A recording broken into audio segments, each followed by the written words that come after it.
Bonjour à tous, ravi de vous retrouver pour ce nouveau numéro des Matins du Sénat. La France a-t-elle une souveraineté numérique? C'est la question qu'ont posée les sénateurs à Cédric O, le secrétaire d'État chargé du numérique. Le Sénat mène actuellement une commission d'enquête sur ce sujet alors que la bataille fait rage entre les États européens et les GAFAM, les géants américains du numérique. L'Europe a-t-elle les moyens de rivaliser avec ces grands groupes? Les réponses dans cette audition. La plupart des choses se réfèrent finalement à la question économique, puisque si vous voulez être capable d'être au meilleur niveau technologique pour défendre vos intérêts, vous devez avoir les meilleures entreprises du monde. Et donc, tout renvoie la plupart du temps à est-ce que vous êtes capable d'avoir un écosystème économique qui est au meilleur niveau mondial en termes d'investissement, en termes de recherche et développement, etc. Pour vous donner un exemple flagrant, quand nous sommes arrivés aux affaires en mai 2017, nous avons lancé un travail sur l'intelligence artificielle. Avec un énorme sentiment d'urgence, je rappelle les chiffres qui sont ceux de 2016, montant investi dans l'intelligence artificielle par les grandes entreprises américaines chaque année 30 à 40 milliards d'euros, montant investi par les grandes entreprises et l'État chinois 30 à 40 milliards d'euros, c'est les chiffres de 2016, montant investi par l'Europe dans son ensemble 4 à 5 milliards d'euros. Sur une technologie qui n'est pas une technologie en soi, qui en fait vient irriguer l'ensemble des secteurs de l'industrie, l'aéronautique, la mobilité, la défense, la cybersécurité, cette différence d'investissement prépare ni plus ni moins que du chômage et la sortie technologique de l'histoire de l'Europe. Et donc, je pense qu'il y a un impératif absolu à ce que l'Europe en général et la France en particulier prennent conscience qu'elles ont l'obligation d'investir dans les technologies critiques pour défendre leurs emplois et leur souveraineté. Alors, je commence par là parce que je pense que c'est extrêmement... c'était un raisonnement à la fois simple, mais qui est la condition de tout.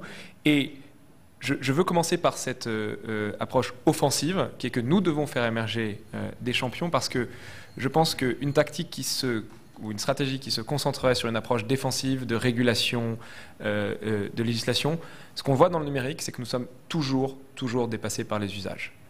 Nous avons tous certaines réserves sur la domination que Google, Apple, Facebook exercent sur le monde. J'imagine autour de la table qu'il n'y a pas une personne qui n'ait un téléphone américain, coréen ou chinois, qui n'utilise une messagerie américaine, qui ne soit sur Facebook, qui aille sur Twitter, etc. Et donc, si on veut imposer notre souveraineté, nos normes, notre modèle social, dans un modèle Internet qui est, pardon d'utiliser un anglicisme de rigueur, mais winner takes all, c'est-à-dire que le vainqueur emporte tout, alors on doit avoir des vainqueurs qui emportent tout. Ça nécessite des actions à la fois transversales pour le développement de cet écosystème, financement, et je fais là le lien avec et financement d'abord privé. Quand on parle de 30 à 40 milliards d'euros par an, aucun État, même l'Union européenne, n'est capable, dans une seule technologie, de dépenser autant.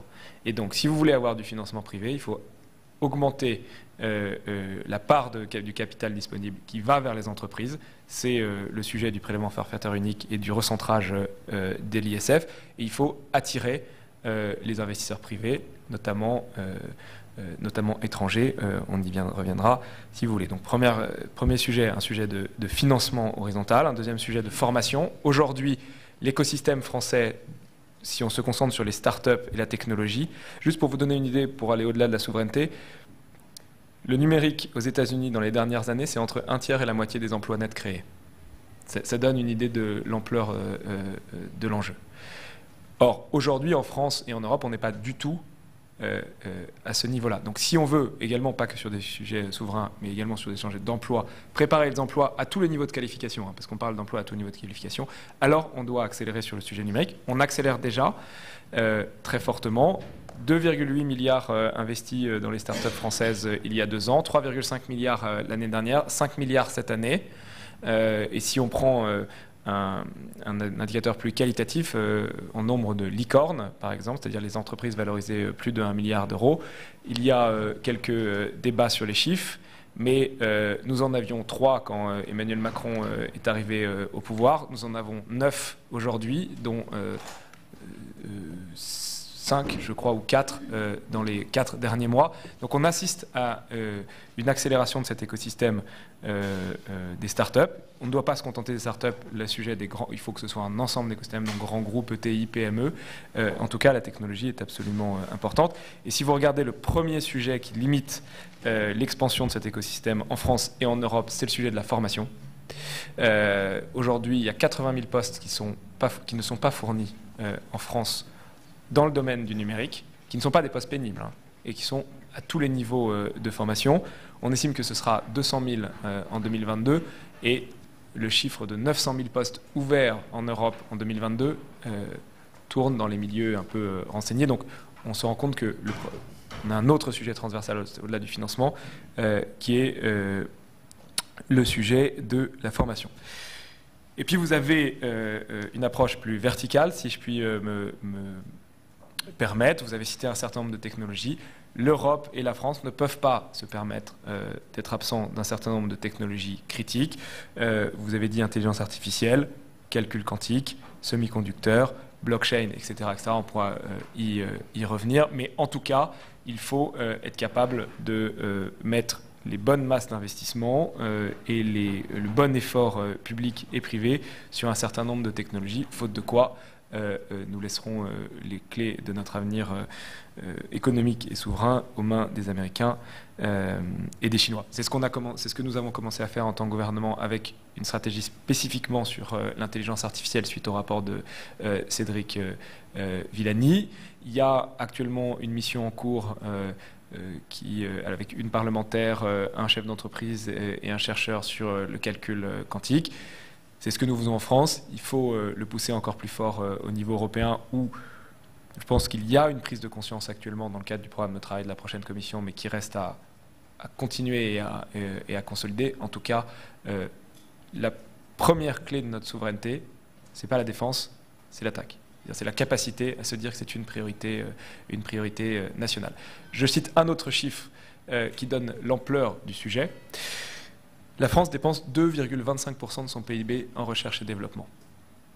2,25%. L'Allemagne est autour de 3%. Elle a indiqué que son ambition était d'être à 3,5% en 2025. Ces quelques pourcentages cachent une réalité. C'est que si l'Allemagne est à 3,5% en 2025, nous sommes restés à 2,25%, les Allemands, chaque année, investiront 60 milliards d'euros de plus que la France dans la recherche et le développement. C'est un élément qu'il me semble nous devons avoir en tête au moment des arbitrages budgétaires parce que le chiffre de 60 milliards d'euros dans la salle de la Commission des finances montre l'ampleur du sujet et du problème. Alors, une remarque, c'est que le sujet n'est pas un sujet de recherche publique, puisque dans les pourcents, nous sommes au-dessus des Allemands en termes de dépenses publiques, au-dessous en termes de dépenses privées. Et donc, c'est encore et toujours la nécessité de créer un écosystème privé d'entreprises capables d'investir autant, sinon plus que nos principaux compétiteurs, d'abord au niveau européen, mais également au niveau français. Il y a évidemment, vous l'avez cité, une partie plus défensive qui est elle aussi indispensable.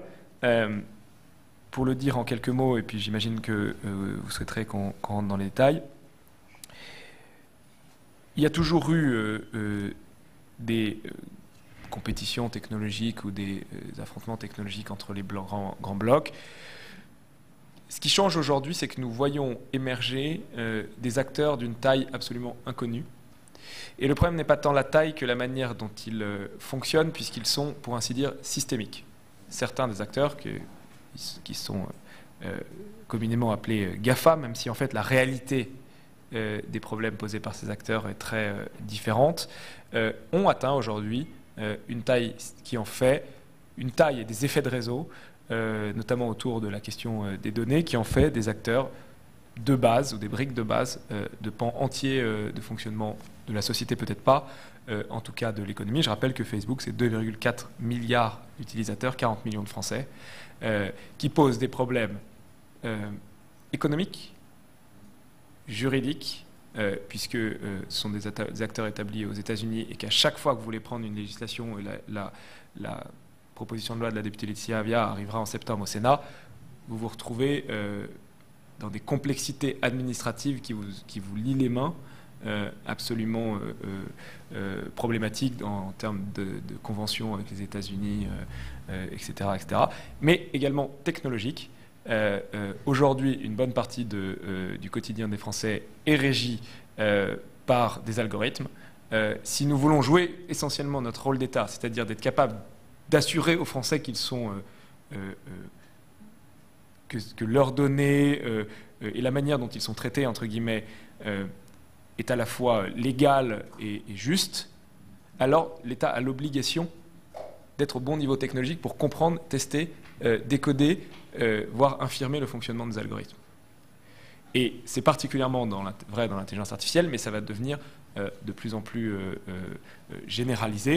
Et ça pose une autre question très très basique, et que j'étais hier avec le président du Conseil supérieur de l'audiovisuel, cette discussion que j'ai avec le président de l'ARCEP. Aujourd'hui, il n'y a pas dans l'État des gens qui sont capables d'avoir la discussion avec les programmeurs de Facebook. Ne serait-ce que parce qu'ils les payent $1 million par an, et que donc ils ont les meilleurs du monde. Mais tout n'est pas question d'argent, mais il y a quand même un certain nombre de sujets. En tout cas, il me semble, si je le dis encore plus simplement, que si les seuls pays à savoir efficacement réguler les grandes plateformes sont les pays autoritaires, c'est un problème pour les démocraties. Parce que ça voudrait dire que, à la fin, si les citoyens estiment que les démocraties, l'État ou la puissance publique ne sont pas capables de protéger leurs droits, alors ils se tourneront vers des solutions beaucoup plus radicales. Je reviens plus sur le sujet de la régulation. J'ai dit que ces acteurs étaient des acteurs devenus systémiques. Il me semble qu'ils doivent se voir appliquer une régulation spécifique, probablement transsectorielle, c'est-à-dire que le sujet n'est pas de savoir si il faut une régulation spécifique sur des sujets spécifiques sur les données, des sujets spécifiques sur la vie privée, une régulation spécifique sur les contenus haineux, une régulation spécifique sur les rapports entre fournisseurs et sous-traitants. Il me semble que dès lors qu'un acteur est une brique de base de l'économie, alors une régulation systémique qui peut ressembler à ce que nous faisons avec la régulation bancaire, c'est-à-dire qui est à base de supervision, de régulateurs dédiés et de capacité technologique du régulateur au bon niveau, doit être réfléchie. C'est ce que la France porte au niveau européen, puisque le vrai niveau efficace, c'est celui-ci. En tout cas, il y a quelque chose d'absolument essentiel, me semble-t-il, à porter. Dernier sujet, je brosse à grands traits les éléments, mais n'hésitez pas à me questionner pour que nous entrions dans les détails. La capacité à défendre les intérêts européens dans certaines technologies critiques. Je me place toujours au niveau européen parce que ce que nous voyons dans la compétition mondiale actuelle, c'est que la France et les pays peuvent impulser, innover. On le voit avec la proposition de loi de Laetitia Avia qui est assez innovante dans la matière de régulation des contenus haineux. Mais, in fine, si on veut avoir la bonne masse critique, alors pour contraindre les acteurs économiques pour négocier avec leur pays mère, si je puis le dire, alors il faut toute la force des 400 millions de consommateurs du marché européen pour pouvoir le faire. La France, à côté, le seul marché français est très loin de suffire. Et donc, il me semble qu'il y a la nécessité de définir des règles communes de souveraineté européenne. Il y a des choses qui progressent. On a vu l'adoption d'un certain nombre d'éléments sur les investissements étrangers. C'est important dans la technologie. Il y a des choses qui restent encore à mettre en place sur probablement la 5G, le cloud. Il y a des discussions actuellement liées au Cloud Act américain. Mais là encore, on a la nécessité de prendre conscience que la question de la souveraineté européenne est en jeu.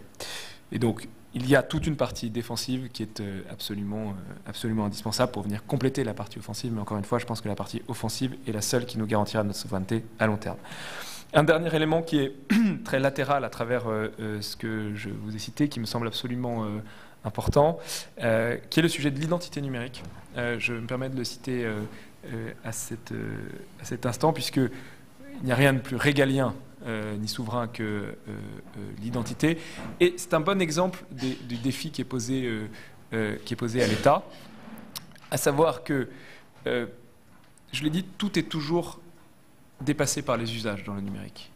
C'est-à-dire que vous pouvez faire une carte d'identité numérique si elle n'est pas pratique, simple, voire aussi simple à utiliser que les dispositifs d'identité numérique qui seront développés par Google et Facebook, alors les gens utiliseront les dispositifs d'identité utilisés par Google et Facebook. Certes, ils ne pourront pas voter avec, certes, ils ne pourront pas commander une carte d'identité avec, mais pour tous les autres usages, ouvrir un compte en banque, tous les usages privés qui nécessitent une identification forte, ils utiliseront les identités qui sont les plus faciles et simples à utiliser. Et je sors à l'instant du comité interministériel de transformation publique avec le Premier ministre, c'est un sujet que j'ai abordé brièvement, mais ça montre que l'État a une obligation de résultat. C'est-à-dire de développer des solutions, de penser des solutions qui sont au bon niveau technologique et au bon niveau d'usage. C'est un sujet qui va assez rapidement arriver dans l'orbite, enfin assez rapidement non, mais dans l'orbite du Parlement, puisque en 2021, nous changerons toutes nos cartes d'identité et voilà, il y a un sujet très prégnant autour de ça. Je ne suis pas beaucoup plus long afin de laisser la place aux questions. J'ai essayé de balayer assez rapidement l'ampleur des enjeux. À titre personnel, c'est un sujet qui me semble à la fois essentiel et que j'aime beaucoup, donc je suis à votre disposition pour les questions. Merci, Monsieur le Ministre. Je vais donner la parole à mes collègues qui l'ont demandé. Patrick Chaise. Merci, Monsieur le Président. Monsieur le Ministre, merci de vos propos clairs. Mais si vous me permettez, je dirais que je suis un peu resté sur ma faim, dans le sens où vous avez fait un constat et que j'aurais aimé que vous nous parliez de pistes beaucoup plus concrètes pour effectivement en sortir de la situation dans laquelle on est. Ce constat, bon, il est effectivement redoutable dans le sens où on partage le fait que on est un peu absent du sujet et que ma question serait de dire est-ce qu'il n'est déjà pas trop tard pour réagir afin de pouvoir eh bien, être persuadé qu'on puisse garder une certaine souveraineté en matière numérique en France. Si je dis cela, c'est que on le voit, il y a des initiatives régulières. Et encore, il y a quelques jours, avec la création d'une monnaie internationale qui sortirait donc de l'économie des différents pays. Et quel est votre regard sur ce point-là et votre avis? Parce que globalement, moi j'y vois un vrai risque de perte de souveraineté au niveau des différents pays. Il y a aussi un sujet que je voulais aborder avec vous, qui concerne, et vous l'avez juste effleuré en parlant de la 5G, les comités de normalisation. Si je suis bien renseigné, il y avait 2 comités de normalisation dans le monde, un européen, un américain, l'Europe a pesé dans les différentes normes, notamment en matière de téléphonie mobile, dans les années passées.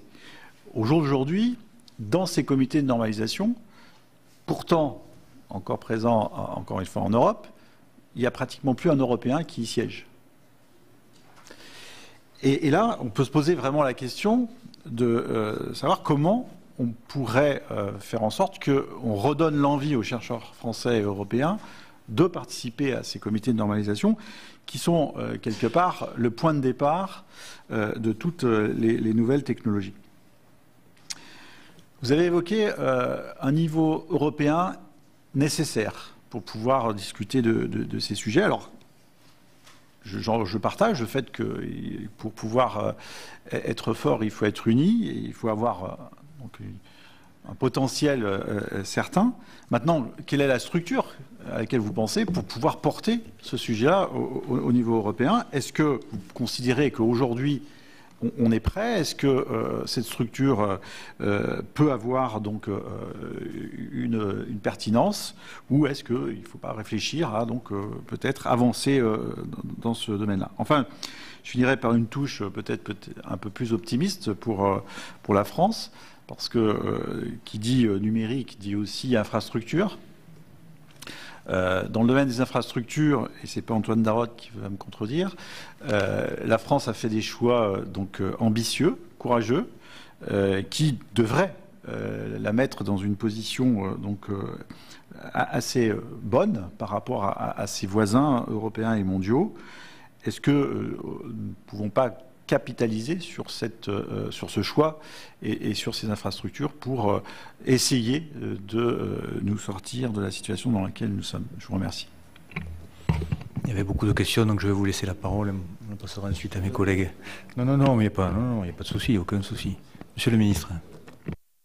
Alors, monsieur le sénateur, d'abord, à titre personnel, je suis optimiste.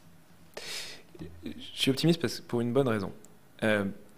En fait, la compétition mondiale pour la technologie, c'est une compétition mondiale pour les talents. Et si vous regardez, je prends l'exemple de l'intelligence artificielle. Si vous regardez qui dirige l'intelligence artificielle chez Google, chez Facebook, chez DeepMind, chez Samsung, chez Fujitsu, je crois, sont tous des Français. C'est lié à l'excellence de l'école française des ingénieurs français, de l'école française d'informatique et de l'école française de mathématiques. Et donc, le sujet qui se pose, du coup, c'est comment fait-on pour les retenir, les faire revenir, les payer, etc. Mais c'est beaucoup plus simple, beaucoup moins compliqué, pardon, de se poser la question comme ça que de s'apercevoir qu'en fait, vous n'avez pas les ingénieurs à la hauteur de votre ambition. Et donc, ça, c'est le premier sujet pour lequel je suis optimiste. Le deuxième sujet, c'est que je pense que dans cette économie, c'est extrêmement lié à la psychologie de vos entrepreneurs. Or, il se trouve que moi, j'ai été diplômé en 2006, et que j'ai vécu quelque chose d'absolument étonnant, c'est que quand j'ai été diplômé de mon école de commerce en 2006, la plupart de mes amis voulaient travailler pour Goldman Sachs, McKinsey, ou enfin je ne sais quoi, en tout cas les grandes banques internationales. Aujourd'hui, vous regardez dans la même école, tout le monde veut être Mark Zuckerberg. Et donc, et vous avez par ailleurs un changement d'état d'esprit dans la nouvelle génération d'entrepreneurs qui arrive. On a eu dans les 6 derniers mois, entre 10 et 15 entreprises qui ont été valorisées 500 millions d'euros alors qu'elles ont 2 ou 3 ans d'âge. L'état d'esprit de cette génération-là n'a absolument rien à voir avec l'état d'esprit de leurs devanciers. Ils veulent être les meilleurs du monde. Et il n'y a pas très longtemps, j'ai dit dans les Échos que je pensais que nous aurions 25 à 30 licornes d'ici 2025, un peu plus 2025-2030. Peut-être plutôt 2030 que 2025. C'est beaucoup, hein, on en avait 3 quand Emmanuel Macron a été élu. 25 à 30 nouvelles licornes. Licornes, donc entreprises qui valent 1 milliard d'euros. Il y a 2 des PDG de ces nouvelles licornes, de ces futures nouvelles licornes qui m'ont écrit « Mais Cédric, ça n'a aucun sens d'être une licorne. Moi, je veux valoir 10 ou 100 milliards d'euros. » Ça peut paraître extrêmement anecdotique, mais je pense que dans le monde dans lequel nous vivons, on peut aimer, ne pas aimer, considérer que c'est bien, considérer que c'est pas bien. Dans le monde dans lequel nous vivons, si vous regardez la psychologie de ceux qui ont créé les champions mondiaux internationaux, notamment américains, ils ont cette psychologie-là. Et c'est pour moi un facteur d'optimisme. Je passe très vite, mais j'y passe un peu de temps, mais je pense que ce sont ces entrepreneurs-là qui nous sauveront au bout du bout. Alors, qu'est-ce qu'on fait et qu'est-ce qu'il faut faire? Si je rentre un petit peu dans les détails. Le premier sujet est un sujet d'investissement, je l'ai dit, et d'investissement à la fois dans certaines technologies, c'est ce qu'on a fait sur l'intelligence artificielle, que l'État français mette 1,5 milliard d'euros sur 3 ans sur l'intelligence artificielle, ça peut paraître peu au regard de ce que font des grands comparables internationaux, mais au niveau de l'État français, et encore une fois dans la salle de la Commission des finances, c'est un effort assez inédit, surtout qu'il est très centré sur la recherche pour créer l'écosystème, être capable de rémunérer les chercheurs dont je parlais. Et on a vu que ça commençait à marcher, puisque l'année dernière, tous les grands groupes que j'ai évoqués ont annoncé mettre un laboratoire d'intelligence artificielle en France, notamment grâce à l'écosystème que nous commençons à créer. Nous attendons les conclusions de la mission quantique. Je pense que nous ferons un effort également. Le vrai sujet du financement aujourd'hui se concentre sur 2 sujets. Un premier sujet qui sont, pardon de rentrer dans des sujets très pécuniaires, mais ce qu'on appelle les gros tickets, c'est-à-dire la capacité à financer des levées de fonds de plus de 100-200 millions d'euros. On a eu hier, avant-hier, le record de levée de fonds, enfin quasiment le record de levée de fonds dans l'écosystème français, puisqu'il y a une entreprise qui a levé 205 millions d'euros Miro. Mais on a encore du mal à financer avec de l'argent français ou européen ces très grosses levées de fonds. Nous sommes en train d'y travailler, notamment avec les investisseurs institutionnels français. C'est lié à beaucoup de...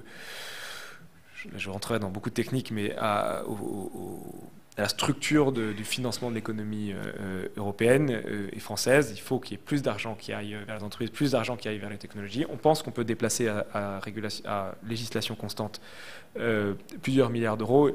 C'est un sujet sur lequel on aura l'occasion probablement de faire des annonces en septembre. L'autre sujet sur lequel il faut absolument nous concentrer nos efforts, parce que c'est ce qui tire toute la chaîne de financement de nos entreprises, c'est celui du marché boursier. Nous n'avons pas de Nasdaq européen. Et là encore, il y a un travail très granulaire. On a missionné M. Philippe Tibi, qui était prof à l'IX, qui connaît extrêmement bien le sujet de l'innovation, qui a été banquier, etc., pour travailler sur ces sujets-là. Il a rendu ses conclusions. Et je pense que le président de la République aura des annonces à faire à la rentrée que je ne peux pas trop déflorer. Et donc, en tout cas, sur ce sujet d'investissement, et notamment de l'aval de la chaîne, c'est-à-dire gros investissements plus marché boursier, nous sommes extrêmement mobilisés et nous allons déboucher. Sur le sujet de la régulation, nous avançons. La loi sur la haine en ligne, qui est portée par la députée Laetitia Avia, elle n'est pas que intéressante parce qu'elle adresse un sujet qui est absolument terrible, qui est du fait qu'aujourd'hui vous pouvez injurier et diffamer sur Internet, et il ne vous arrivera absolument rien. Elle est particulièrement intéressante parce qu'elle pose les bases d'un niveau principe de régulation qui est celui des banques, et elle copie pas, mais en tout cas elle s'inspire de cette régulation pour mettre en place une régulation systémique des acteurs, des grands réseaux sociaux, concentré à ce stade sur le sujet de la haine en ligne, mais qui pourra demain éventuellement être décliné dans d'autres secteurs. Et c'est un sujet dont nous discutons également au niveau européen. J'ai vu mon homologue néerlandaise en fin de semaine dernière, et on sent que cette nouvelle approche qui est de dériver une régulation systémique bancaire vers les acteurs de l'Internet est assez intéressante. Je fais juste un petit parenthèse sur ce sujet. Quel est le principe? Le principe est de dire, aujourd'hui, quand vous faites un virement sur Internet, la banque ne peut pas être tenue pour responsable du fait que c'est un virement frauduleux, de tous les virements frauduleux qui sont faits par ces canaux. Par contre, elle est responsable de mettre en place un système de modération interne, audité et supervisé par le régulateur public, qui est extrêmement efficace. Et si elle ne le fait pas, alors dans ce cas-là, les sanctions peuvent être extrêmement élevées. Et c'est ce système qui fonctionne aujourd'hui dans le domaine bancaire que nous pensons pouvoir dériver sur les sujets de régulation d'Internet. Le régulateur n'a pas la capacité, la puissance publique, de vérifier tout ce qui se passe sur les plateformes. Donc, ce qui est nécessaire, c'est qu'il pousse les plateformes à mettre en place des systèmes humains, technologiques, de régulation interne, et qu'ils soient capables de les auditer. Et c'est ce type d'approche assez innovante qui nous semble intéressante.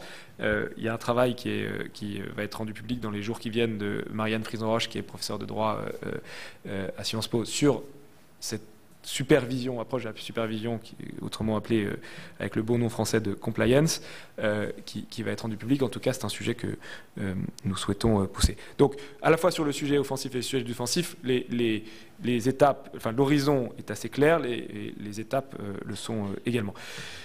Je suis long, donc j'essaie d'accélérer sur la monnaie Facebook, qui porte un peu abusivement son nom, puisque en fait, il s'agit d'une fondation qui rassemble 27 partenaires, dont Visa, dont Mastercard, dont d'autres entreprises, dont l'entreprise française Iliad, et qui donc n'est pas spécifiquement une monnaie possédée, gérée par Facebook. D'abord, ce n'est pas une monnaie, puisque il y aura en face de chaque librage, je crois que ça s'appelle comme ça, un euro, un dollar ou une livre sonnante et trébuchante. C'est-à-dire que ce n'est pas une crypto-monnaie qui n'a pas de sous-jacent.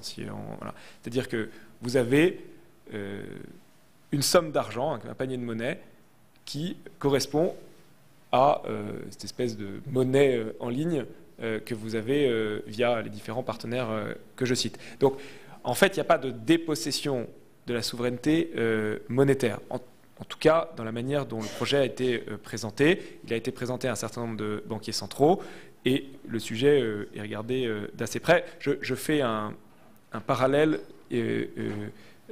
C'est les pays du G20 vont missionner Benoît Cœuré pour travailler spécifiquement sur ce sujet, puisque c'est un sujet de vigilance, non seulement pour la France, mais pour tout l'ensemble des pays du G20. Première chose, ce n'est pas un problème monétaire. Là où le sujet se pose, nous semble, c'est plutôt un sujet pour les services de paiement. Et où je rejoins votre autre question sur les normes, c'est que la question qui se pose, c'est quelles vont être les normes antifraude, etc., qui vont être appliquées. Est-ce que ça va être les normes américaines ou les normes européennes? Et derrière, vous avez énormément de sujets qui sont moins souverains que la monnaie, mais qui demeurent absolument critiques pour les États et les économies, qui sont embarqués. À ce stade, je rappelle, ce n'est qu'un projet qui doit commencer fin 2020, que ce n'est pas totalement sûr qu'il avance, que là on voit un petit raidissement des États. Je pense qu'il faut regarder de très près, qu'il y a un certain nombre d'avantages, pour le dire. C'est qu'il y a, je crois, 1,7 milliard de personnes qui n'ont pas accès au paiement en ligne, fait des choses comme ça, et donc ça pourrait être un facteur de facilité. Encore faut-il que ce ne soit pas effectivement une défaite cachée du régulateur, de celui qui impose les normes, etc., etc. En tout cas, on va regarder de très près. On a des discussions avec l'ensemble du consortium des 27 entreprises évoquées, mais c'est important. Alors je vais assez vite sur les autres sujets pour les temps pour les questions. Normalisation, honnêtement, je n'ai pas le détail des sujets des comités de normalisation. Je sais que nous avons des sujets à divers niveaux. Nous avons des sujets pour le digital, notamment au niveau du W3C. C'est un sujet extrêmement technique, mais dont les Européens ont effectivement tendance à se retirer un peu, alors même que les Chinois ont très très bien compris qu'il y avait là un sujet. Et donc c'est un sujet de préoccupation, mais sur lequel je ne suis pas totalement capable de vous apporter des réponses extrêmement précises sur ce que nous sommes en train de faire sur le sujet. Dernier sujet, l'Europe. Je pense que ça doit devenir une politique de l'Europe portée par l'ensemble de la Commission. Je prends un exemple. Imaginons que l'Europe estime qu'il s'agit maintenant de démanteler les grandes plateformes américaines. Imaginons, c'est dans le débat académique, c'est dans le débat académique américain d'abord, mais c'est dans le débat. Mais aujourd'hui, les seuls qui nous garantissent que notre niveau technologique en intelligence artificielle est au même niveau que celui des Chinois, ce sont les GAFA. Hein.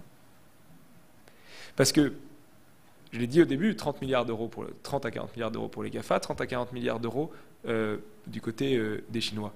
Donc, si on estime qu'il faut aller, pour des raisons démocratiques, pour des raisons d'innovation, pour plein de raisons, vers un démantèlement, je ne suis pas sûr que ça règle beaucoup de questions à court terme, mais en tout cas, le sujet mérite d'être posé. Il faut penser dans le même temps votre politique antitrust et votre politique commerciale. C'est que vous ne pouvez pas laisser des gens qui ne s'appliquent pas les mêmes règles rentrer sur votre marché. Sujet bien connu, je me suis occupé d'Alstom Siemens quand j'étais à l'Élysée, donc je connais bien le sujet. En tout cas, ça ne peut pas être cantonné à une seule direction de l'Union européenne, ça doit être une politique globale, et donc vous devez le réfléchir de manière complète. Il y a un élément qui est important, que nous avons beaucoup poussé avec le président, qui est en passe de déboucher, spécifiquement sur l'innovation, qui est la question de la création d'une DARPA européenne. DARPA, c'est donc l'agence d'innovation américaine très liée au secteur de la défense, et qui investit énormément sur des technologies clés. SpaceX, par exemple, donc l'entreprise d'Elon Musk, qui est aujourd'hui peut-être pas le leader, enfin ça doit être le leader dans le domaine spatial, c'est de la technologie développée au sein de la DARPA. externalisé dans une entreprise privée, mais c'est de l'argent public à l'origine. Mais le budget de la DARPA, c'est 3 milliards d'euros par an et des risques énormes qui sont pris. Et c'est comme ça qu'ils arrivent à maintenir leur domination technologique. On ne peut pas le faire au niveau français compte tenu des masses qui sont évoquées. Il faut que cette approche-là, très risquée, masse critique, se fasse au niveau européen. On a poussé les éléments conjointement avec les Allemands dans le travail du commissaire Moedas dernièrement. Il y a eu des annonces de la Commission. On espère voir déboucher un projet au sein de l'European Innovation Council. Et donc, voilà, il y a un sujet important sur ce sujet. Après, ça veut dire aussi prendre des risques, ça veut dire abandonner l'idée des justes retours, ça veut dire que peut-être que ce sont des entreprises allemandes qui prendront le plus de risques et donc bénéficieront des plus gros financements. En tout cas, ça veut dire nous-mêmes nous contraindre sur l'idée que si on veut prendre des risques et investir de la masse critique sur des petits nombres d'acteurs parce qu'on veut que ce soit ça qui soit critique, alors il faut avoir bien conscience de ce que ça veut dire derrière. Merci. Monsieur le rapporteur, Gérard Longuet.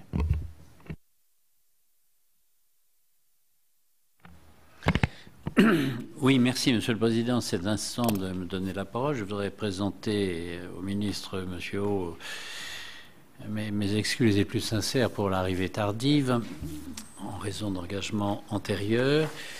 J'ai écouté votre intervention sur le démantèlement des grands opérateurs américains et le risque, au fond, d'un déséquilibre entre un système démantelé. Les États-Unis nous en ont donné la mesure avec le démantèlement du pétrolier dans les années 20, je crois, ou 30, le démantèlement des télécoms plus tardivement avec le démantèlement d'AT&T. Nous sommes quand même dans une logique extrêmement différente entre le système chinois pour lequel la séparation n'est pas très claire entre la décision politique et l'aspect capitaliste des choses. Pour le démantèlement des GAFA, nous n'en avons pas, nous Français, nous Européens, la possibilité. On peut évidemment accompagner une demande. Est-ce que cette demande vous paraît possible, éventuelle aux États-Unis, indépendamment du déséquilibre que vous avez porté, ou vous l'excluez totalement? Deuxième question, vous avez évoqué les financements défense aux États-Unis. La transposition en Europe est épouvantablement difficile, parce que vous savez aussi bien que moi que les pays européens en matière de défense sont profondément divisés, et un certain nombre d'entre eux, non des moindres d'ailleurs, considèrent que leur véritable défense, c'est l'intégration dans l'OTAN avec le rôle prééminent des États-Unis. On imagine mal ces pays, et ce ne sont pas les plus petits, décider de financer par des budgets d'État fédérés au niveau européen une recherche qui puisse être conflictuelle. Donc finalement, je relis cela à la première question. Quel est l'intérêt européen vis-à-vis des entreprises américaines? De considérer qu'elles sont incontournables et équilibrent une existence chinoise, ou que leur démantèlement, à l'image de précédents importants dans l'industrie et les services aux États-Unis, permettrait de rééquilibrer les intervenants? Et troisième petite question, mais subsidiaire, quel jugement portez-vous sur Quant? Monsieur le ministre. Monsieur le rapporteur, je pense que vous avez bien posé le sujet, c'est-à-dire que la question du démantèlement, elle se pose en soi et pour soi. En soi, il y a un excellent livre, il y a un livre très intéressant qui est paru dernièrement aux États-Unis qui s'appelle The Curse of Bigness, qui fait beaucoup de bruit et qui fait le parallèle entre le démantèlement de Standard Oil et AT&T dans les années 30 puis 60 et ce qui se passe avec Les GAFA, aujourd'hui, appellent au démantèlement des GAFA en disant que l'approche de la politique anti-concurrence récente et centralisée sur le prix que paye le consommateur n'est pas l'objectif politique d'abord, pas économique, qui a présidé à la création des lois antitrust, et que, très basiquement, une entreprise qui est trop grande pose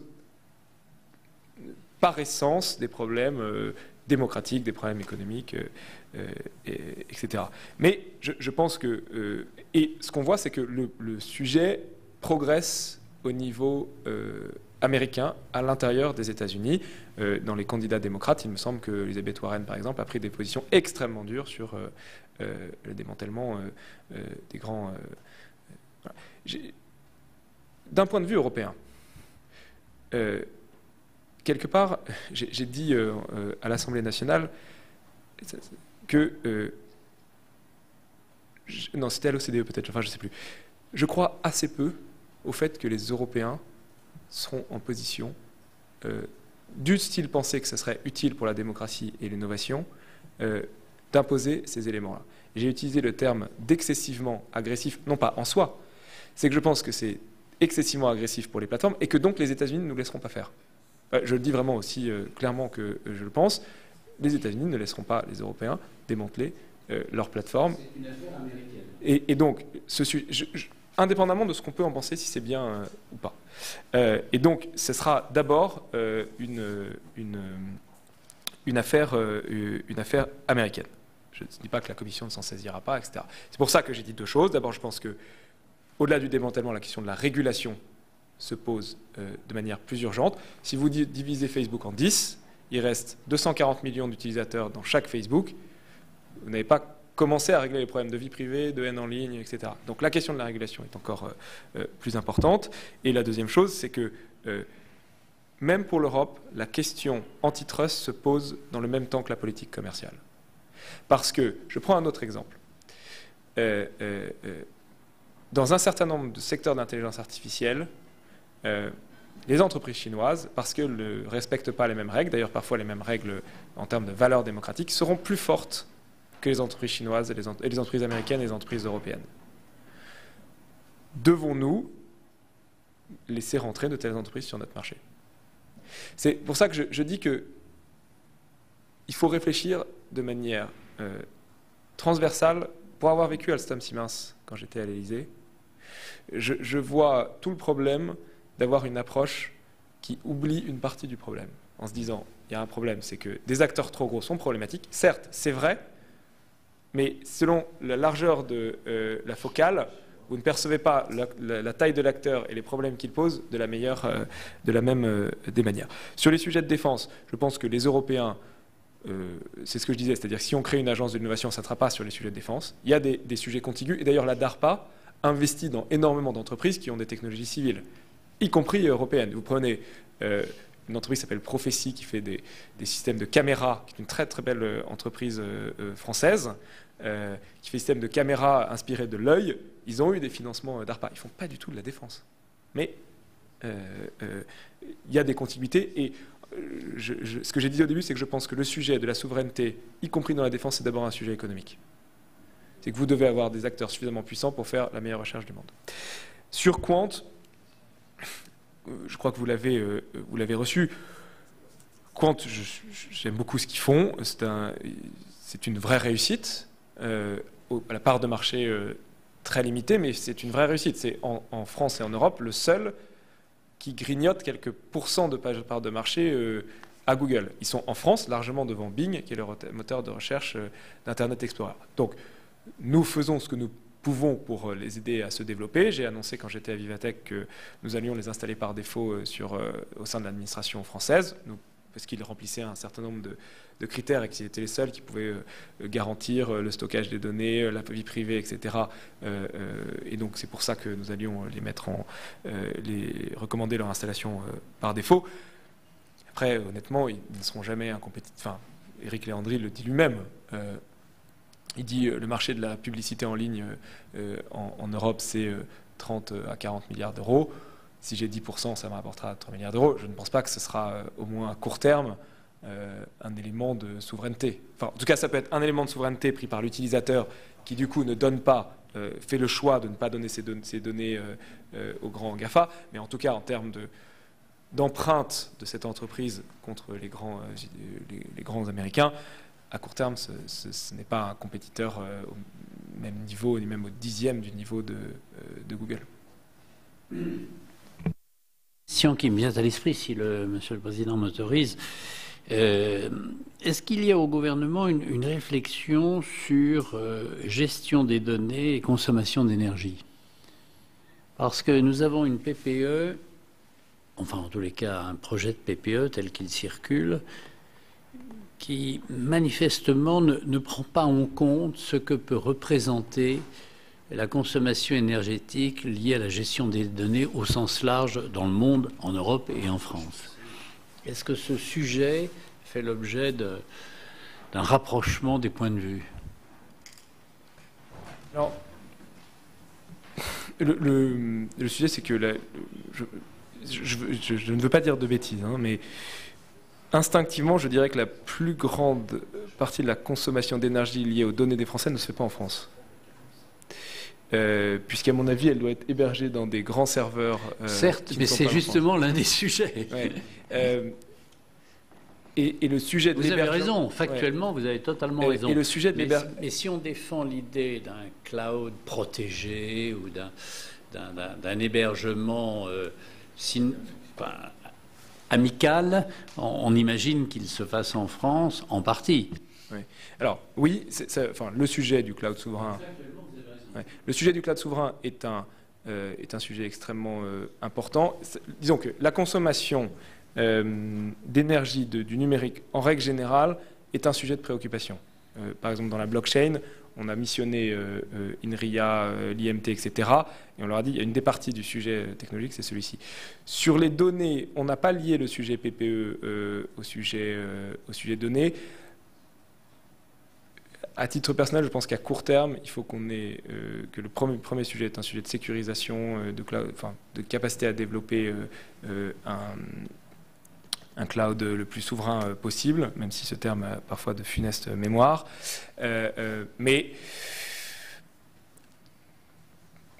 que le premier sujet, c'est de sécuriser les données et que le sujet écologique doit être embarqué, bien évidemment, mais le premier sujet, c'est de sécuriser les données. Et voilà pour cette audition de Cédric O, secrétaire d'État chargé du numérique. Il a insisté sur la nécessité pour l'Europe d'augmenter les investissements dans l'intelligence artificielle si le vieux continent veut un jour rivaliser avec les géants américains comme Google. Toujours sur la question du numérique, les sénateurs travaillent sur la cybersécurité. Ils se sont réunis la semaine dernière avec les parlementaires allemands et polonais pour évoquer la coopération européenne face aux menaces que représentent certains États comme la Russie et la Chine. Une table ronde qui intervient alors que les États-Unis ont interdit l'activité du géant chinois des télécoms Huawei, soupçonné d'espionnage. Il y aura d'ailleurs une proposition de loi française sur ce sujet examinée ce mercredi au Sénat. Je vous laisse écouter cette audition. Nous allons faire un tour de table sur l'état de l'art ou l'état du risque par rapport effectivement à la cybersécurité. Et donc je vais commencer effectivement par M. Davio de l'ANSSI sur effectivement ce qu'il perçoit aujourd'hui comme l'état et effectivement peut-être aussi les mesures qui ont été prises ou qui vont être prises dans ces domaines au vu effectivement des menaces dont nous avons parlé ce matin. Merci Bernard. Tout le monde connaît les menaces techniques, je dirais, auxquelles nous sommes confrontés. Elles sont partagées, commentées, des reportages, la presse en parle quotidiennement.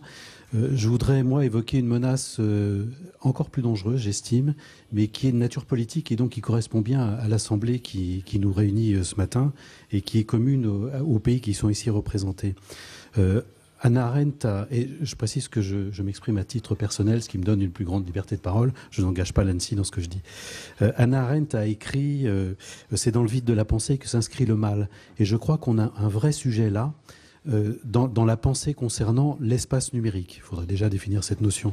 Et il y a des notions anciennes, comme celle de souveraineté. Alors je sais que vous êtes très attaché à la souveraineté numérique, mais qu'est-ce que ça signifie en matière de droit international, souveraineté ? À l'ONU, il a été dit il y a quelques années que le droit international s'appliquait dans l'espace numérique, c'est ce que les diplomates ont décidé, et donc le droit s'applique dans ses principes et modalités, mais ils n'ont jamais défini ce qu'était un territoire national numérique. Et donc, certains États se permettent d'intervenir sur ce que pourrait être le territoire numérique d'un autre État, sans qu'on ne fasse appel au principe de due diligence, par exemple, qui est très important en droit international. Donc je pense qu'il faudrait revenir sur des valeurs ou sur des notions de fond comme ça, ce qui n'est pas fait encore aujourd'hui, et que l'Europe, là aussi, pourrait être une troisième voie. Je pense qu'il y a des moyens de définir ce que serait un territoire numérique national, et donc on aurait effectivement une souveraineté numérique qui s'appuierait sur une réalité technique et pas seulement sur des mots, sur des discours. Et je pense que ça pourrait être aussi un engagement européen. Donc, dans ces domaines-là, comme dans bien d'autres, les questions d'anticipation et de notion de fond me semblent capitales, et c'est une menace indirecte. Le fait de ne pas définir ces termes, le fait de laisser faire je pense au Centre d'excellence de l'OTAN, qui a publié un manuel de Tallinn dans lequel il dit clairement que les temps de paix et de guerre sont effacés, ce qui, au point de vue du droit international, pose quand même quelques problèmes et ne correspond pas à une réalité. Donc il faudrait que, je pense beaucoup aux parlementaires et la société civile, évidemment, s'associent à des gens qui maîtrisent un peu la technique, je pense aux homologues de l'ANSSI au niveau européen, pour évoquer ces notions de fond et remettre les choses dans l'ordre. C'est-à-dire, de fait, le droit international doit s'appliquer dans le numérique si on veut éviter la guerre, parce qu'on va vers la guerre. Mais pour ça, il faut qu'on redéfinisse un certain nombre de notions. La menace aujourd'hui, c'est que personne ne travaille sur ces notions. Merci infiniment pour cette, je dirais, mise en jambe sur le sujet, qui est forte. Et je vais d'emblée passer la parole à mon autre voisin, Monsieur Stéphane, qui a participé à la précédente conférence de Weimar où nous étions à Berlin il y a quelques mois. Et effectivement, comment vous percevez, et je sais effectivement la sensibilité de ces sujets pour l'opinion publique allemande, quel est pour vous effectivement l'état de la menace et peut-être effectivement les pistes que vous comptez développer dans ces domaines? Ja, ganz vielen Dank von meiner Seite. Merci beaucoup également de ma part pour cette invitation et pour votre accueil chaleureux. Je suis ravie que nous ayons pu nous réunir pour cette troisième conférence de notre cycle. Et je suis heureux de voir que nous avons déjà une technique de travail commune que nous avons développée au cours des 2 réunions précédentes. Il y a aussi de nouveaux visages qui se sont joints à nous. Et je trouve que c'est particulièrement intéressant de voir quelle peut être notre contribution en tant que parlementaire pour ces sujets. Bien sûr, il faut réfléchir à la manière dont la législation nationale peut donner le bon exemple. Comme vous l'avez tous rappelé, nous avons besoin de solutions européennes. Nous devons les mettre au point et dans la pratique, nous sommes devant le défi suivant quand nous parlons de droit. En tant que politique chargée des questions juridiques, nous sommes face à une menace double. Tout d'abord, le scénario que nous avons décrit, les États-Unis et la Chine nous ont devancés sur le plan technique et nous dépendons fortement de leurs produits, d'une part. D'autre part, il y a le problème qu'au sein des États individuels, l'expertise se situe surtout au niveau des autorités de la sécurité. Et les autorités qui doivent garantir les droits des différents citoyens, notamment la protection des données, puisqu'on a parlé du RGPD, ces autorités-là de garantie des droits ne sont pas aussi bien équipées que les autorités qui travaillent dans le domaine de la sécurité. Et donc, il faut développer la compétence technique de ces autorités de garantie des droits, comme vous venez de le mentionner. Nous avons besoin de capacités européennes pour protéger nos infrastructures critiques, développer nos propres solutions. Mais deuxième question, comment pouvons-nous faire en sorte que les parlements, les tribunaux et les autorités indépendantes acquièrent ces compétences techniques pour pouvoir contrôler l'application de la législation législation et pour créer plus de transparence. Nous sommes en train d'avoir le retour d'expérience sur le RGPD pour voir comment nous pouvons lutter effectivement contre les discours haineux, contre les calomnies, contre les infox sur Internet, et pour que les mesures que nous avons mises en place contre ces activités puissent véritablement être appliquées, pour que les États puissent lutter contre les grands acteurs américains, notamment à un niveau d'égalité. Récemment, quelqu'un nous a dit, quand on parlait d'organisations criminelles, il ne fallait pas seulement penser à des clans dans des États faillis, mais il fallait également considérer donc ces grands groupes tels que Facebook qui ont des activités illégales, qui agissent en effet comme la mafia italienne en quelque sorte, parce qu'ils ont ce pouvoir économique. Donc cette ligne directrice que Facebook a choisie, Don't be evil, ne soyez pas méchants, bon, cela paraît assez paradoxal. Et c'est d'autant plus important que nous ayons cet échange aujourd'hui. Merci. On ne s'attendait pas à des applaudissements si tôt dans la matinée, mais c'est un plaisir. Merci infiniment pour ce discours d'une grande franchise et qui nous va droit au cœur.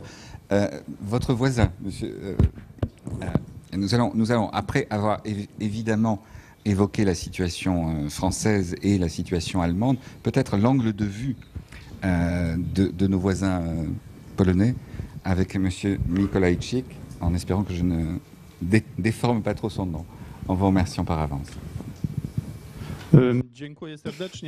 Merci beaucoup. Je suis ravi de pouvoir participer à cette conférence très importante. Le sujet est très important pour nos pays, mais aussi pour la sécurité en Europe et dans le monde. Mesdames et messieurs, les menaces cybernétiques vont aller en augmentant, bien évidemment, puisque l'infrastructure se développe et les systèmes informatiques se développent partout. Aujourd'hui, cette réalité virtuelle joue un rôle de plus en plus important dans le fonctionnement quotidien des citoyens, dans l'administration, dans la sécurité, dans le monde des entreprises. Cette réalité virtuelle influence aussi de plus en plus le comportement des citoyens et donc le fonctionnement de la société. Il y a donc le risque d'être attaqué, d'être désinformé, d'être manipulé. Donc, différentes opérations de déstabilisation des entreprises ou des économies, c'est quelque chose qui va se développer dans l'avenir. Il y a aussi une autre menace, à savoir les capacités opérationnelles grandissantes, aussi offensives de la part des organisations telles que des organisations terroristes, par exemple. Je pense que ce qui devrait constituer notre priorité, c'est la construction et le renforcement de nos capacités nationales. Je suis très contente de pouvoir vous informer qu'un groupe de travail qui s'occupe des menaces cybernétiques a été créé auprès du ministère compétent en Pologne. Nous avons aussi une cellule spéciale au ministère des Affaires étrangères et nous avons mis en place de nombreuses formations pour lutter contre la désinformation. Ce sont des formations à l'intention des membres de l'administration publique et nous avons aussi créé un site web qui est adressé aux citoyens et nous développons l'activité de ce site web pour pouvoir former les citoyens à lutter contre la désinformation. Merci. Merci infiniment. Nous allons passer au deuxième thème, qui est la continuation du premier dans ce cas-là, sur la sensibilisation des utilisateurs. Parce qu'on sait qu'à la fois dans l'entreprise et effectivement pour les particuliers, la cybersécurité est une chose qui est parfois étrangère ou lointaine, difficile. Et effectivement, au moment où ces menaces se multiplient, comment peut-on faire? Quelles sont les mesures politiques d'encadrement, d'accompagnement qui permettraient effectivement de renforcer effectivement cette culture de la cybersécurité? Alors on va commencer en France par Monsieur Bonnecarrère, Monsieur le Sénateur. Quelles seraient effectivement pour vous les pistes que l'on pourrait imaginer dans ce domaine pour essayer effectivement de faire en sorte de sensibiliser, d'accompagner effectivement le citoyen dans ces domaines? Oui, merci de votre invitation et de votre question. Donc, est-ce que nous sommes assez sensibilisés et quelles sont nos pistes. Je ne crois pas que notre société soit assez sensibilisée aux risques numériques. Nous avons une sorte de course de vitesse entre la culture numérique, la culture de sécurité, et puis l'exposition à un risque par la multiplication des tablettes, des ordinateurs, des mobiles, des réseaux que nous utilisons durant la journée. Nous avons d'autant plus en retard de sensibilisation que le numérique ne repose pas sur un risque physique. Si je saute du balcon qui est au-dessus de vos têtes, je comprends que j'ai quelque chance de me faire mal. En matière numérique, je n'ai pas cette perception physique, d'où un problème, effectivement, de sensibilisation. Alors, quelles sont nos solutions?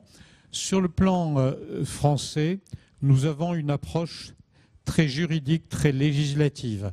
Il y a bien sûr les dispositions européennes avec le RGPD, la directive Nice que chacun de vous connaît.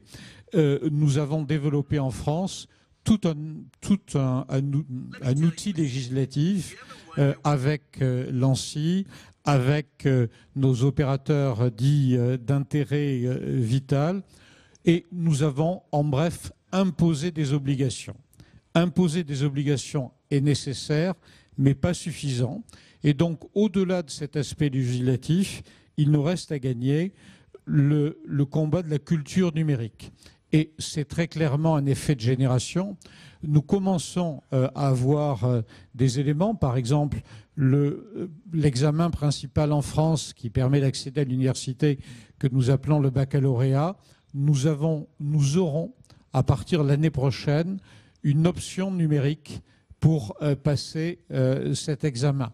Mais entre nous, il reste encore à former les professeurs puisque nous n'avons pas aujourd'hui d'enseignants en cette culture numérique. Donc nous avons ce travail à faire sur l'aspect culture numérique et j'évoquais l'effet d'une génération.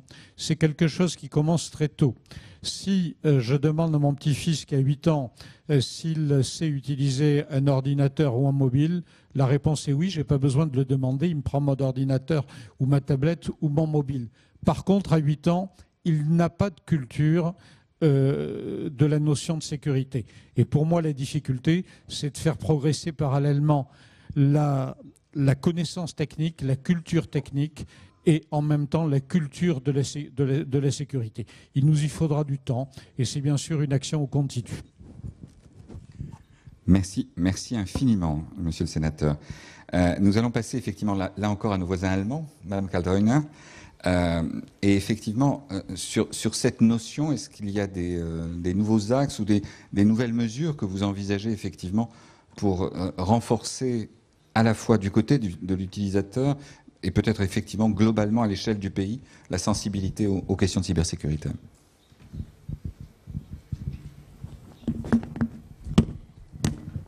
Vielen Dank auch nochmal von mir für die Einladung.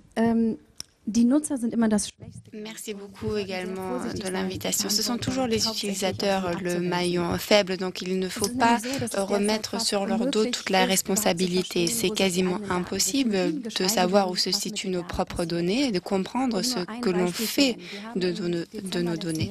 Un exemple, au mois de décembre de l'année dernière, nous avons effectué une analyse. Nous avons regardé l'une des plus grandes applications au monde avec 10 millions d'utilisateurs effectifs et plus de 60% de ces grandes applications partagent des informations avec des tiers au moment où vous ouvrez l'application, à la seconde où vous l'ouvrez. Donc cela ne correspond pas au RGPD, mais pourtant dans la pratique rien ne change. Donc l'Union européenne affiche en grand cette protection des données, mais dans la mise en œuvre on voit que le mouvement ne suit pas la cadence. Il y a des personnes qui ne peuvent pas se permettre d'acheter des smartphones très chers parce que les appareils les moins chers, les objets connectés les moins chers présentent des failles de sécurité encore plus importantes et donc la vie privée de ces personnes est encore plus exploitée. Donc cette protection de la vie privée, c'est également une question de justice sociale, donc un problème systémique dont nous devons nous occuper. Mais c'est tout de même un problème dont la plupart des citoyens, mais aussi la plupart des citoyens et des responsables politiques ne sont pas conscients. Ils ne savent pas que toutes ces données sont collectées sur eux. Et c'est un problème pour la concurrence, pour la compétitivité. Il ne peut pas y avoir une concurrence loyale parce qu'on ne connaît pas exactement les pratiques et on ne peut pas choisir entre les différents opérateurs ce qui serait mieux pour la protection de nos données.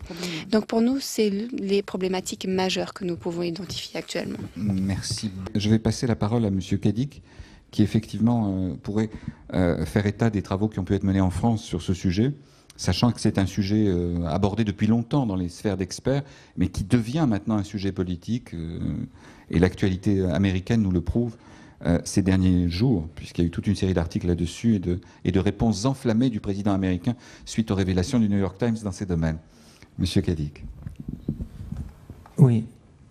Tout d'abord, ça viendra compléter un petit peu ce qui a été dit précédemment, puisque la question c'était un peu, puisqu'on parle d'offensive, est-ce qu'on s'oriente vers une cyberguerre? En fait, nous sommes en guerre. Désolé, mais les temps ont changé. La dernière fois qu'il y a eu une déclaration de guerre, c'était 1982, le Royaume-Uni vers l'Argentine, comme s'il n'y avait pas eu de conflit depuis. On est en guerre. Et d'ailleurs, chaque jour, les Russes testent nos systèmes de défense, cherchent par exemple à brouiller nos connexions, nos communications au niveau de la marine. Mais on pourrait parler de la Chine, qui a clairement défini ses objectifs, qui est de dominer le monde en 2050, et qui affirme que les systèmes démocratiques sont des systèmes dépassés, occidentaux, qui ne peuvent pas leur convenir et convenir au monde. Alors, à côté, vous avez une autre approche. On en a pas mal parlé, des États-Unis, qui, eux, voient le monde comme un endroit qu'ils doivent dominer économiquement. Mais il n'y a pas que les États qui nous font la guerre. Il y a effectivement aussi des organisations criminelles, des groupes terroristes, et ça prend diverses formes. Ça cherche par exemple à atteindre la réputation des démocraties. Encore une fois, des systèmes qui sont faibles, on va le démontrer, en les attaquant, en montrant qu'ils ne sont pas capables de réagir. Et c'est pour ça qu'aussi au Sénat, on a fait une enquête suite à l'attaque d'Ariane contre notre système au ministère des Affaires étrangères en décembre dernier, pour voir justement comment nous, par rapport à une telle agression, on avait réagi et que ça nous serve. On voit aussi qu'on cherche à atteindre nos systèmes d'importance vitale. On l'a vu récemment avec une tentative contre notre système d'approvisionnement en eau. J'ai toujours travaillé dans l'innovation, depuis l'âge de 20 ans. Et je disais toujours, votre présent est mon passé. On est obligé de penser différemment, d'imaginer l'inimaginable. Et la grande frustration quand on est un parlementaire, c'est qu'on commente l'actualité. En fait, on est dans le passé. C'est extraordinaire ce qui vient de se passer cette semaine avec Libra. Alors ça y est, on va démarrer tout, on va commencer à regarder, réfléchir, qu'est-ce qu'on va devoir faire avec cette nouvelle monnaie, avec cette nouvelle organisation. Comme si ça faisait 5 minutes qu'ils y travaillaient chez Facebook. On est toujours en réaction, on est toujours en retard. Alors mettre en place une capacité offensive, c'est bien la moindre des choses. Si vous êtes attaqué, vous n'allez pas vous-même vous mettre en capacité d'attaquer. Heureusement qu'en début d'année, effectivement, notre ministre de la Défense a annoncé que ça y est, on se dotait de capacités offensives sous la direction directe du président de la République. C'est lui le chef des armées. Et on sait que cette capacité offensive a déjà été engagée, avec succès, contre Daesh. Maintenant, la question qui se pose, et ça a été très justement dit, c'est qu'on est aussi attaqué au cœur de notre système. Regardez le compte Twitter du président de la République. Qui le critique sur Twitter, en commentaire? Ce sont des trolls. Ce sont des gens qui n'existent pas. Notre président de la République qui défend la politique du pays, on laisse sur son compte Twitter s'afficher les trolls, les commentaires des trolls. Ça fait 1 an que je souhaite que l'on crée un vaccin électronique. Ce qu'un ordinateur, un robot peut faire, un autre robot peut le défaire. Ça, c'est aussi un objectif. Mais cette enceinte le montre. Tout seul, nous n'avons pas la capacité de réagir. Ça ne sera pas efficace. Notre seule solution, c'est de nous unir. Et ça a été dit aussi à un moment, la société civile montre aussi ses limites aujourd'hui. Les parlements doivent maintenant s'allier en Europe et définir les priorités et ne pas se contenter de commenter l'actualité.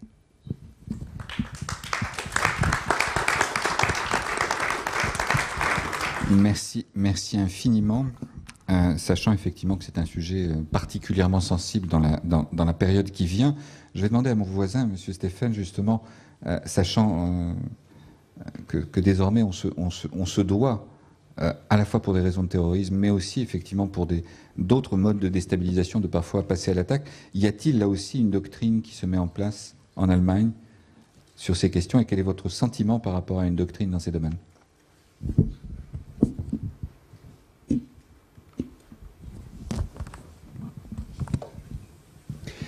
Ja, in der Tat, es ist richtig gesagt worden, En effet, dass ça a wir été très bien dit. Nous sommes dans des situations de menace maintenant où une attaque sur Internet est beaucoup plus dangereuse que les attaques lors de guerres classiques comme nous avons pu le voir par le passé. Au cours de ma jeunesse, j'ai grandi près de Francfort. À l'époque, on disait que les Russes pourraient passer avec des chars d'assaut et c'est à ce type d'attaque que l'on se préparait mentalement, entre guillemets. Et c'est pour ce type d'attaque que nous mettions au point des scénarios de défense. Mais lorsque l'on regarde ce qu'il est possible de faire sur Internet en termes d'attaque, par exemple le système de gestion d'eau de Paris, les dégâts sont bien plus importants que lors d'une attaque de chars qui passe la frontière. Les risques sont énormes. C'est pourquoi il faut le prendre autant au sérieux et on ne peut plus le séparer des activités étatiques, des activités terroristes, à part d'organisations terroristes très bien organisées, comme c'est le cas avec Daesh, et qui prétendent être des États ou d'avoir été une sorte d'État, ou encore des individus isolés qui agissent. On ne peut plus tracer de frontières claires entre ces différents acteurs. Tout cela se mélange. Mais en même temps, il faut faire attention à ne pas créer de grands dégâts en développant l'idée de la contre-attaque. Si on est trop aveugle en poursuivant cette idée-là,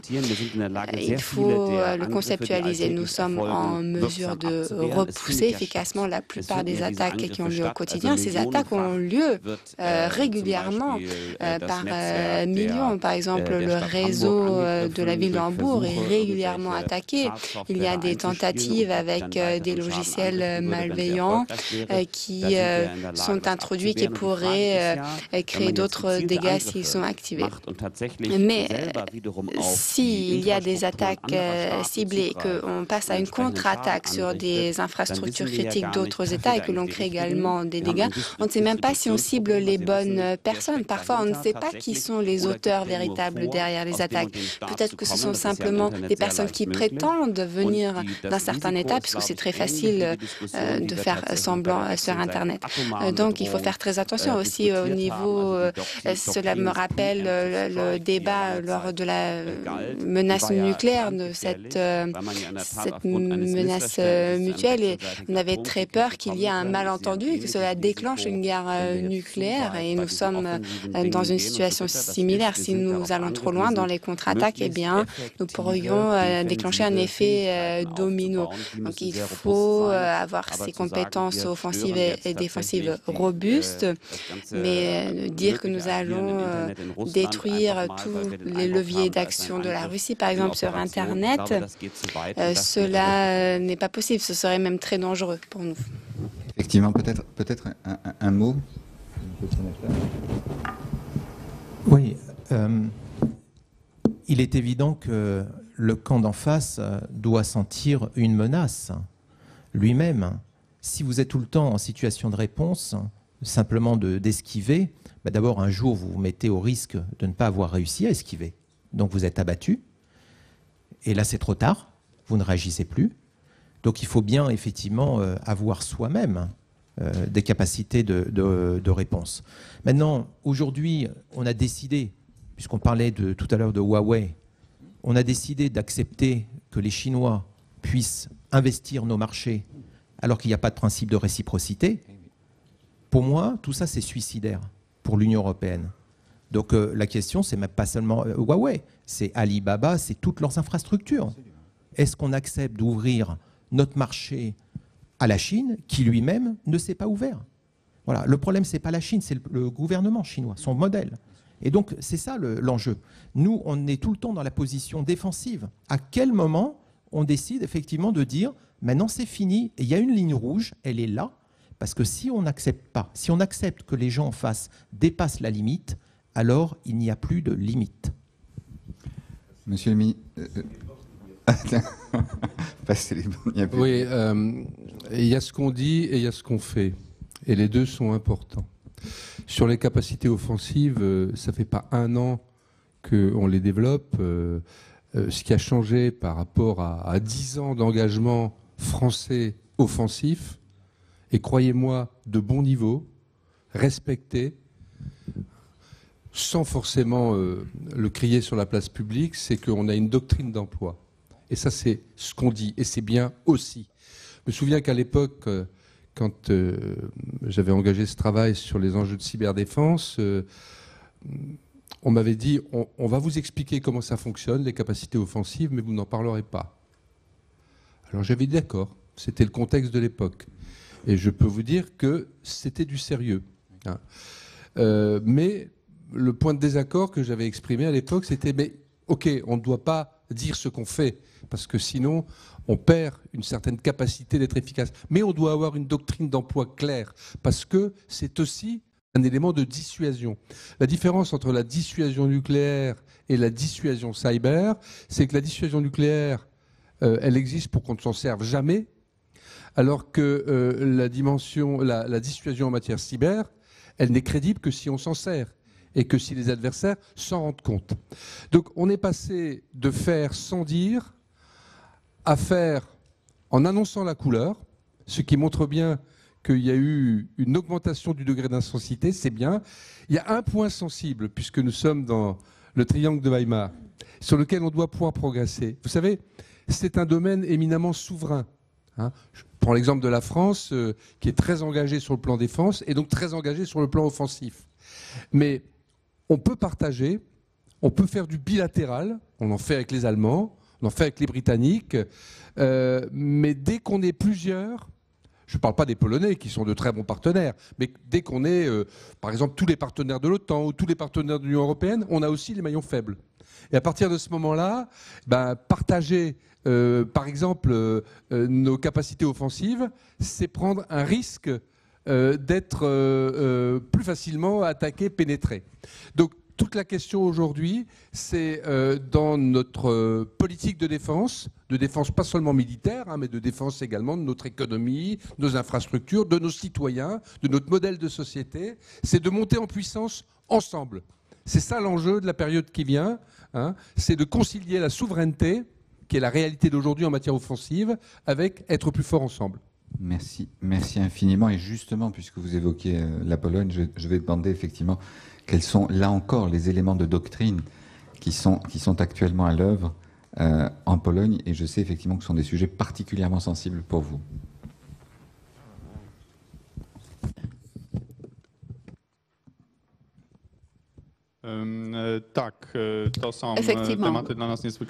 Effectivement, il s'agit là de questions particulièrement importantes pour la Pologne.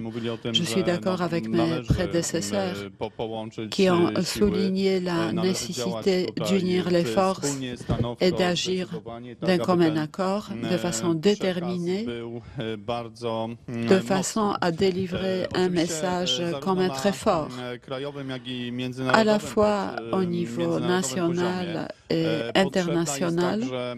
Nous avons besoin d'une authentique coopération avec les plateformes Internet et la plateforme sociale, puisqu'il s'agit là des canaux les plus rapides de la propagation de la désinformation.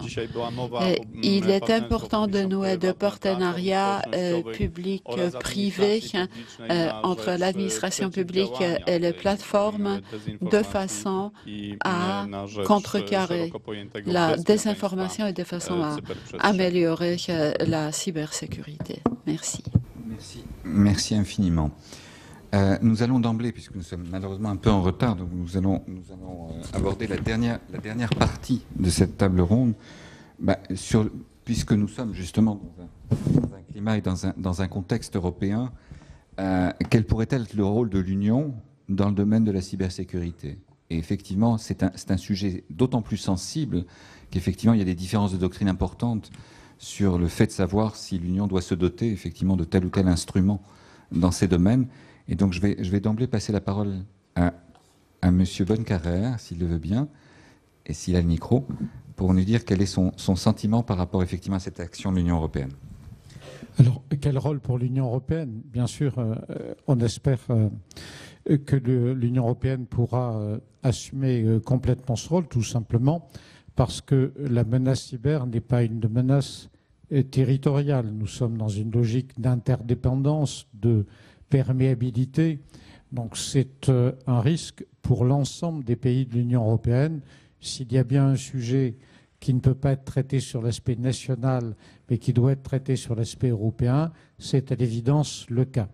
Bon, l'Union européenne a ce sujet bien en tête, le Parlement européen également, et nous avons eu, bien sûr, un certain nombre de dispositions, des dispositions avec le RGPD, avec les directives Nice et avec les dispositions spécifiques en matière de cybersécurité. Donc il y a indiscutablement une prise de conscience, il y a également un outil qui est l'Agence de l'Union européenne pour la cybersécurité, l'ENISA en français, qui essaie de se mettre en place avec des relations pas toujours très simples avec les autorités nationales.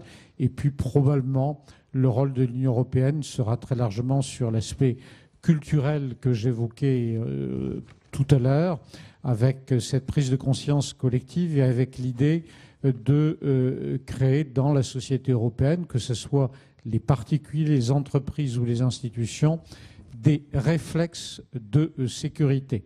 Quand les uns et les autres, avant d'aller manger, nous allons nous laver les mains, ce sont des éléments de réflexe. Quelque part, c'est la même logique qu'on doit arriver à avoir en matière de sécurité, créer des réflexes qui doivent être adaptés aux différents niveaux, puisque on voit bien qu'il y a le sujet des particuliers, le sujet des professionnels, des entreprises, le sujet des institutions. Donc c'est un sujet global et un peu en parallèle à ce que nous voyons sur l'aspect français, l'Union européenne a à ce jour une réponse législative, une réponse juridique, une réponse réglementaire. Et à mon sens, tout le combat, c'est de passer d'une réponse technique et juridique à une réponse plus globale dans laquelle l'ensemble de la société européenne se met en mode protection sur ces sujets. Il faudra du temps. Ça fait maintenant une vingtaine d'années que nous vivons dans une forme de démocratie numérique. J'espère qu'il ne faudra pas attendre 20 ans de plus pour consolider ce combat.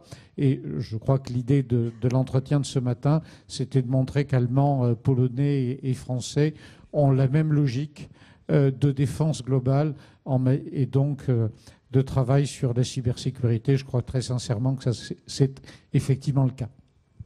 Merci beaucoup pour ce discours allant par rapport à ces questions. Monsieur Stéphane, peut-être un mot sur ce que vous considérez être le rôle optimum de l'Union européenne dans ces domaines et ce que vous souhaiteriez effectivement aider à construire en Allemagne par rapport effectivement à cette action européenne. Ich habe mich ja schon bemüht. Vielen Dank für die Frage. Bei allen lors des différents aspects individuels d'inclure cette dimension européenne. Je pense que pour moi, l'Europe, c'est vraiment la réponse à toutes les problématiques. C'est la question qui se pose à nous en tant que décideurs politiques nationaux. À quel point est-ce que nous sommes en mesure de nous coordonner entre nous, de trouver des consensus entre nous?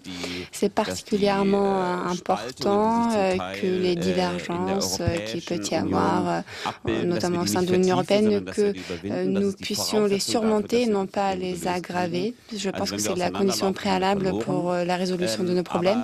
C'est ensemble et non pas les uns contre les autres que nous pourrons gagner. Lorsque l'on pointe du doigt les autres, il y a 3 autres doigts qui se pointent vers nous. Donc, nous avons besoin de travailler ensemble en termes de réglementation, notamment dans le domaine de la sécurité. L'Allemagne avait d'ailleurs freiné pour le RGPD au sein du Conseil. À un autre moment, ça a été la France pour la coopération entre certaines agences de sécurité. Chacun doit faire un effort. L'Allemagne doit descendre de ses grands chevaux dans certains domaines. Il faut déléguer certaines compétences aux agences européennes. Nous en avons besoin de toute urgence parce qu'autrement, nous ne pourrons pas résoudre ces problèmes. Et je pense que c'est ce que nous devons relayer chez nous, à l'échelle nationale. Et voilà pour cette audition sur la cybersécurité entre les sénateurs français, allemands et polonais. Ils sont d'accord sur une chose, la nécessité de coopérer entre les États européens pour se protéger contre les cyberattaques de puissances étrangères. Mais certains estiment qu'il faut coopérer à seulement quelques pays car un trop grand nombre d'acteurs peut affaiblir la cyberdéfense. C'est la fin de cette émission. Merci de l'avoir suivi. Vous pouvez revoir tous nos programmes sur notre site internet publicsena.fr. Très bonne journée sur Public Sénat.